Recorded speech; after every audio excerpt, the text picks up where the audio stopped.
ಪ್ರತಿ ತಿಂಗಳು ಪಿಂಚಣಿ ಹಣವನ್ನು ಪಡಿತಕ್ಕಂಥ ಪಿಂಚಣಿದಾರರ ಖಾತೆಗಾದ್ರೆ ಇದೀಗ ಜುಲೈ ತಿಂಗಳಿನ ಪಿಂಚಣಿ ಹಣಕ್ಕೆ ಸಂಬಂಧಪಟ್ಟಂತೆ ಈಗ ಒಂದು ಮಹತ್ವದ ಮಾಹಿತಿ ಆದರೆ ಬಂದಿದೆ. ಸೊ ಬನ್ನಿ ಇದರ ಬಗ್ಗೆ ನಾವು ಈ ವಿಡಿಯೋದಲ್ಲಿ ಇನ್ಫಾರ್ಮೇಷನನ್ನು ತಿಳ್ಕೊತಾ ಹೋಗೋಣ. ಸೊ ವಿಡಿಯೋವನ್ನು ಸ್ಟಾರ್ಟ್ ಮಾಡ್ತೀನಿ. ಅದಕ್ಕಿಂತ ಮೊದಲು ನೀವಿನ್ನೂ ನಮ್ಮ ಚಾನಲ್ಗೆ ಸಬ್ಸ್ಕ್ರೈಬ್ ಮಾಡದೇ ಇದ್ದರೆ ಈ ಕೂಡಲೇ ಚಾನಲ್ಗೆ ಸಬ್ಸ್ಕ್ರೈಬ್ ಮಾಡ್ಕೊಳ್ಳಿ ಮತ್ತು ಲೈಕ್ ಮಾಡಿ. ಈಗ ನಾವು ಮಾಹಿತಿಯನ್ನು ತಿಳ್ಕೊತಾ ಹೋಗೋಣ.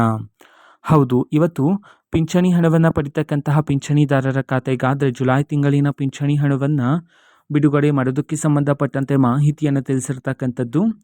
ಇವತ್ತು ಯಾವ ಯಾವ ಜಿಲ್ಲೆಗಳಲ್ಲಿನ ಪಿಂಚಣಿದಾರರ ಖಾತೆಗಾದರೆ ಇವತ್ತು ಜುಲೈ ತಿಂಗಳಿನ ಪಿಂಚಣಿ ಹಣವನ್ನು ಬಿಡುಗಡೆ ಮಾಡಲಾಗ್ತದೆ. ಈ ಒಂದು ಮಾಹಿತಿಯನ್ನು ತಿಳ್ಕೊಳೋದಾದ್ರೆ ಇವತ್ತು ಕರ್ನಾಟಕದಲ್ಲಿರ್ತಕ್ಕಂತಹ ಈ 23 ಜಿಲ್ಲೆಗಳಲ್ಲಿನ ಪಿಂಚಣಿದಾರರ ಖಾತೆಗಾದರೆ ಇವತ್ತು ಜುಲೈ ತಿಂಗಳಿನ ಪಿಂಚಣಿ ಹಣವನ್ನು ಬಿಡುಗಡೆ ಮಾಡೋದಕ್ಕೆ ಸಂಬಂಧಪಟ್ಟಂತೆ ಮಾಹಿತಿಯನ್ನು ತಿಳಿಸಿರ್ತಕ್ಕಂಥದ್ದು.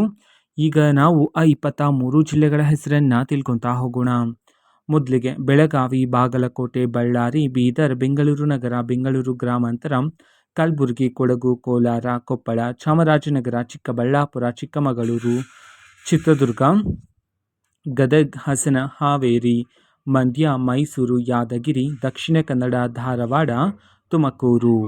ಈ 23 ಜಿಲ್ಲೆಗಳಲ್ಲಿನ ಪಿಂಚಣಿದಾರರ ಖಾತೆಗಾದರೆ ಇವತ್ತು ಜುಲೈ ತಿಂಗಳಿನ ಪಿಂಚಣಿ ಹಣವನ್ನು ಇವತ್ತು ಬಿಡುಗಡೆ ಮಾಡೋದಕ್ಕೆ ಸಂಬಂಧಪಟ್ಟಂತೆ ಇದೀಗ ಮಾಹಿತಿಯನ್ನಾದರೆ ತಿಳಿಸಿರ್ತಕ್ಕಂಥದ್ದು. ಓಕೆನಾ? ಸೊ ಇದು ಇವತ್ತಿನ ಒಂದು video.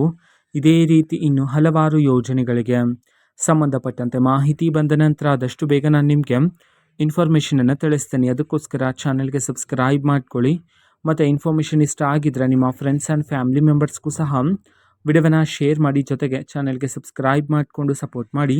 So thank you, bye.